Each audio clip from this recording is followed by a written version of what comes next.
2013 MotoGP season brings an early and exciting new edition as the Circuit of the Americas of Austin, Texas is neatly fitted into the calendar for round 2.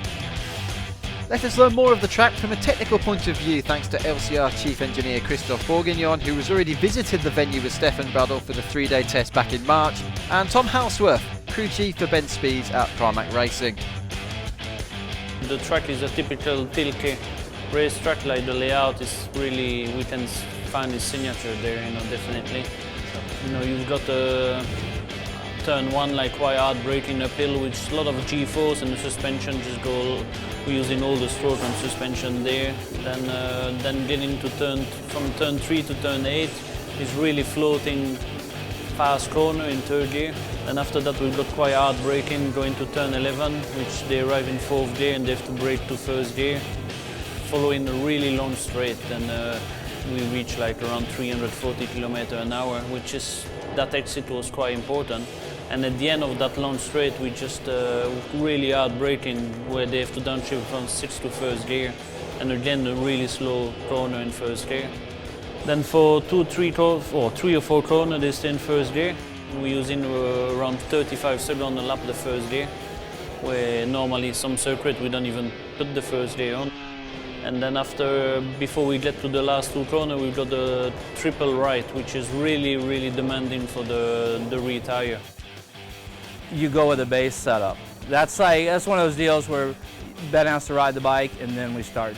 You can't really just, okay, we're gonna do this, and you gotta know where it's wheeling, you gotta know where it's spinning, you gotta know what kind of backing control he's gonna need. And the only way you can do that is ride the bike. For us, first for me is the gearbox. We do a simulation, try and get the gearbox as close as we can.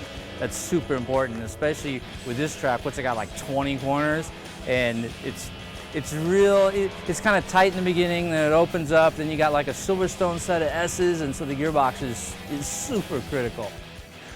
Gearing-wise, with the experience we have and with HRC, we have all the angle of the corner, each part of straight, then we try to simulate the ideal gearbox before we ride there by using data from different circuits. And with our experience, we did not realize the slow section, all those 1st gear section, we thought it will be a little faster.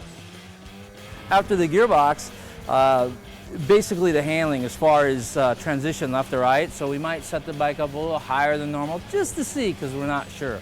And after that, you're looking at the braking. They got 3 deep braking areas on hairpin corners. So at that point, we hope we get the thing really, really tight on the braking go in. Next thing would be, getting the suspension, the rear spring, front spring set up. But that's usually the last thing we do. Like I said, once we get the transition right, the springs kind of fall into place. The first day when we get there, it was really slippery, really dusty, really slippery. Then we're missing grip, missing edge grip. Then with suspension, we have to go softer and then adjust a little bit the geometry to try to improve the rear grip. But day by day, the grip improve, and that was a little bit opposite way. We have to just go stronger, just to make the suspension stronger, and then because the circuit was getting better and better. The first 2 days we thought no issue about tire life. And probably due to the surface improving during the last day and the rider going a little bit faster and be a little bit more aggressive, we start to see some abrasion. We'll give him a base setting, we'll simulate what we can, give him the best package we can, but then he's got to go out and push it, and that's when what we've simulated changes. All of a sudden he's on the brakes deep, the bike's pushing a little, maybe some pump out the corner, something like that, and then we have to fix it. For sure, them going there was a big advantage for sure, and just because like Jorge was saying, it's a technical track. Typically you can go to a track and learn it pretty quick. Silverstone's a little difficult, it's long, but most of the tracks are shorter and it's not so bad. But this track is going to be tough because it's just 20 corners. It's not going to be easy to learn.